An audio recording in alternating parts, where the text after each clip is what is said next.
So hello বন্ধুরা, মোটো blog রিভিউতে আবারও একবার আপনাদেরকে স্বাগতম। আমি সন্দীপ নিয়ে এলাম 2025-এ নতুন একটি ভিডিও। আজকের ভিডিও দেখতে পাচ্ছেন এই মুহূর্তে আমাদের কাছে দাঁড়িয়ে আছে Yamaha FZS hybrid FI model.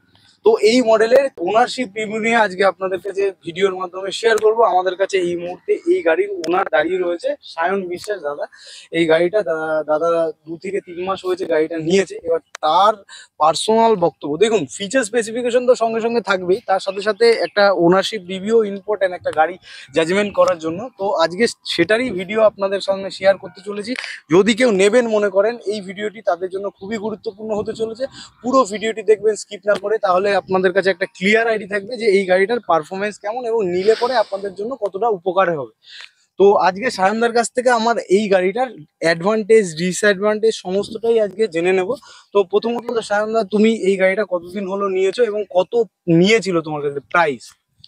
এই গাড়িটা মিনিমাম 2 মান্থ হলো আমার কাছ থেকে আমি নিয়েছি। আর গাড়িটার প্রাইস পড়েছিল সামথিং 1,74,000-এর কাছাকাছি। আচ্ছা, তো এটা 2 মাস নিয়েছো। সার্ভিস শিডিউল যেটা ছিল সেটা কি সার্ভিসের মধ্যে হয়েছে? হ্যাঁ, একটা সার্ভিস হয়ে গেছে। আচ্ছা আচ্ছা, তো প্রথম যে বিষয়টা বলবো, তুমি দেখো, একটা গাড়ি জাজমেন্ট করতে গেলে 3টে জিনিসের উপর একটা গাড়িকে জাজমেন্ট করা উচিত আমার মনে হয়। সেটা প্রথম হচ্ছে এই গাড়িটার মেনটেনেন্স কস্ট, দ্বিতীয়ত এই গাড়িটা মাইলেজ কেমন, তৃতীয়ত এই গাড়িটার ইঞ্জিন পারফরমেন্স কেমন। তো সেই দিকে দাঁড়িয়ে তুমি আমাকে এটা বলো যে প্রথম যেহেতু একটা সার্ভিস হয়েছে, এই গাড়িটার সার্ভিস কস্ট কেমন পড়েছিল? সার্ভিস কস্ট ফার্স্টে আমার প্রথম 99 হলো খরচ হয়েছিল। কারণ হলো আমার ইঞ্জিন অয়েল চেঞ্জ করিনি, কারণ প্রথম 1 মাস আমি গাড়িটা প্রথম কিরকম চালাইনি। আবার সার্ভিস যেটা আছে তখন আমি ইঞ্জিন অয়েলটা আবার চেঞ্জ করে নেবো, ওখান থেকে বারণ করেছিল। আচ্ছা, প্রথমত তোমার 99 টাকা দিয়ে প্রথম সার্ভিসটা হয়ে গেছে, ইঞ্জিন অয়েলটা তুমি চেঞ্জ করেনি। তাহলে মেইনটেনেন্স কস্টের দিকে আপনারা এইটা ধারণা রয়েছে যে যদি আপনারা গাড়ি ঠিকঠাক ভাবে না চালানো হয়, আপনারা চাইলে ইঞ্জিন অয়েল না চেঞ্জ করে চলতে পারবে। তো সেক্ষেত্রে 99 টাকা ফার্স্ট সার্ভিসিং এ দাদার চার্জ পড়েছিল। এবার দ্বিতীয় একটা কথা বলবো, সেটা হচ্ছে এই গাড়িটা ব্যবহার করছে 2 মাস ধরে ব্যবহার করছে দাদা। এই গাড়িটা 1,74,000 টাকা দিয়ে তুমি কিনেছিলে, ইয়ামাহা হাইব্রিড মডেল। তো তুমি এই রেঞ্জের মধ্যে তো আরো অনেক কম্পিটিটর তোমার হিসাবে তো অনেক ছিল, যেমন টিভিএস এর দিকে যদি যাও অ্যাপাচি 160 4বি, ইভেন 2বিও চলে আসবে, এবং হিরোর দিক থেকে এক্সট্রিম 160 এবং পালসারের দিক থেকে 160 N160। তো তুমি সবগুলোকে সাইডে রেখে ইয়ামাহা হাইব্রিড মডেলটাকে কেন সিলেক্ট করলে যদি একটু বলো? প্রথম আমি যখন শোরুমে গেলাম তখন তার লুকটা প্রথম বেসিক দেখলাম, লুকটা খুব দারুণ লাগলো। MT-15 এর এরকমই একটা মডেল আছে, সেরকম মডেলটা তৈরি করেছে হাইব্রিড মডেলটা। তারপর এর স্পেসিফিকেশন গুলো দেখলাম, প্রচুর ভালো ভালো স্পেসিফিকেশন গুলো দিয়েছে। ট্র্যাকশন কন্ট্রোল দিয়েছে, যে এই রেঞ্জের মধ্যে ট্র্যাকশন কন্ট্রোল খুব কম বাইকে দেখাই যায় না এরকম মতো। আর প্রথম কথা হলো Indian first bike hybrid model আমার, এটা খুব সুন্দর লাগলো। আরো অনেক কিছু ফিচার্স আছে, সেগুলো আমার ভালো লেগেছে, তাই জন্য আমি এটা প্রিফার করলাম। আচ্ছা আচ্ছা, তো তোমার এইবার গাড়িটা তো ব্যবহার করছো 2 মাস থেকে, এটার সব থেকে তোমার কোন দিকটা বেটার লেগেছে? সেটা হতে পারে মাইলেজ, পারফরমেন্স বা অন্যান্য দিক। তুমি যদি চালিয়ে থাকো তো সেটার হিসাব করে তোমার কোন দিকটা বেশি বেনিফিট মনে হয়েছে এই গাড়িটা? সব থেকে বেনিফিট লাগে গাড়িটা হলো স্মুথ, খুব চালিয়ে খুব একদম স্মুথলি, কোনো প্রবলেম হয় না। আর সেকেন্ড জিনিস হলো এই গাড়িটার একটা জিনিস আছে, 1 ক্লিক স্টার্ট, যেটা আমাদের এই হাইব্রিড মডেলটা একটা এক্সট্রা মোটর, যেটা 1 ক্লিক স্টার্টের মোটর দেওয়া হয়েছে, সেই জন্য 1 ক্লিক স্টার্ট যেটা কোনো বাইকে আই থিঙ্ক আমি দেখিনি এখনো পর্যন্ত, সেই জন্য এটা আরো বেশি ভালো লাগে। কুইক এন্ড সাইলেন্টলি স্টার্ট, হ্যাঁ, কুইক সাইলেন্টলি স্টার্ট, এটা একটা দাদার ক্ষেত্রে ভালো লেগেছে এই গাড়িটার। তো এবার যে বিষয়টা বলবো, দেখো মাইলেজের দিকটা যদি বলে, এটা তো হাইব্রিড টেকনোলজি, কিছু ফিচার্স এর জন্য একটু মাইলেজটা একটু ভ্যারি করেছে, একটু বেড়েছে মাইলেজ, ওই জন্য।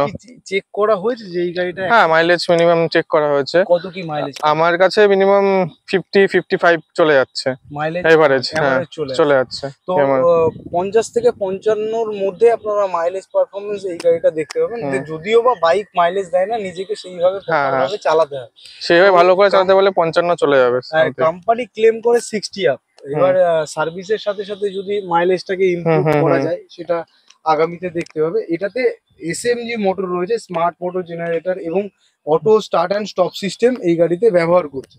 আচ্ছা, এবার যে বিষয়টা আমি বলবো, দেখো একটা প্লেন সিটের মধ্যে অনেকেই চায় চিন্তা ভাবনা যে ডেলি রাইড পারপাসে আমি গাড়িটা ব্যবহার করব, ফ্যামিলিও তুলতে হতে পারে। এটা প্লেন সিট হওয়ার জন্য ফ্যামিলিতে কতটা কি গুরুত্বপূর্ণ পায়, যে তাদের দিক থেকে কি কোনো অসুবিধা, 2 জন বা 3 জন, যদিও না না না, অবশ্যই কোনোদিনও প্রবলেম হয়নি। আমি এটা ট্রিপলও ক্যারি করেছি একসঙ্গে, কোনো তেমন সমস্যা হয়নি।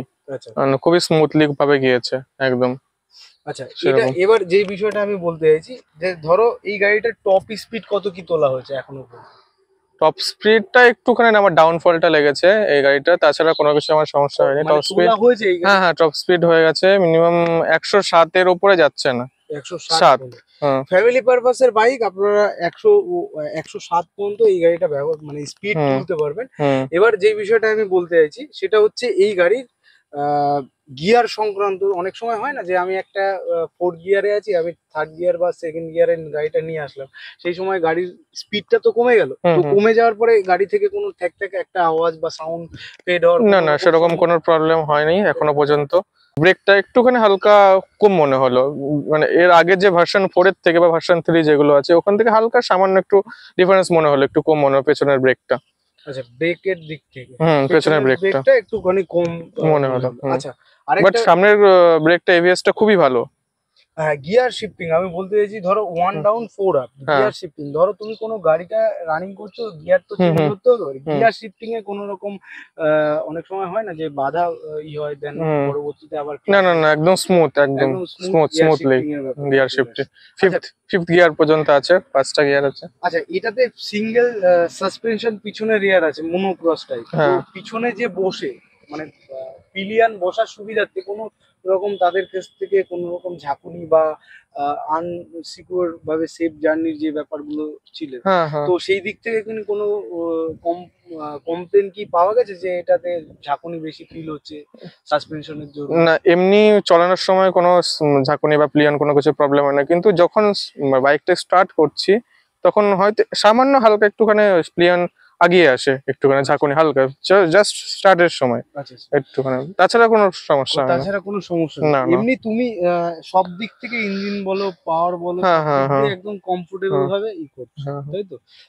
আর এখানে ইয়ার কুল ইঞ্জিন দিয়েছে। আচ্ছা, এবার আমি তোমাকে যেটা বলতে চাইছি, এটাতে তো ফিচারে কমপ্লিটলি প্রচুর ফিচার্স আছে এর মধ্যে। তার মধ্যে থেকে তোমার কোন জিনিসটা বেটার লেগেছে, যে কোম্পানি এই জিনিসটা আমাকে খুব লাভজনক দিক রয়েছে কোম্পানি, যেমন কিনা ব্লুটুথ কানেক্টিভিটি রয়েছে, কল অ্যালার্ট, মেসেজ অ্যালার্ট, তারপরে তোমার হচ্ছে music control, weather report, even Hazard 4 indicator, auto start and stop system, এইগুলোর মধ্যে থেকে তোমার কোনটা ভালো? ওই যে প্রথমেই বললাম আমি, ওই যে অটো স্টার্ট সিস্টেম, এটা তো ভালো লেগেছে। আর যেটা 1 ক্লিক মোটর, যেটা হলো সাইলেন্টলি স্টার্ট, এটা সব থেকে আমার ফেভারিট এর মধ্যে।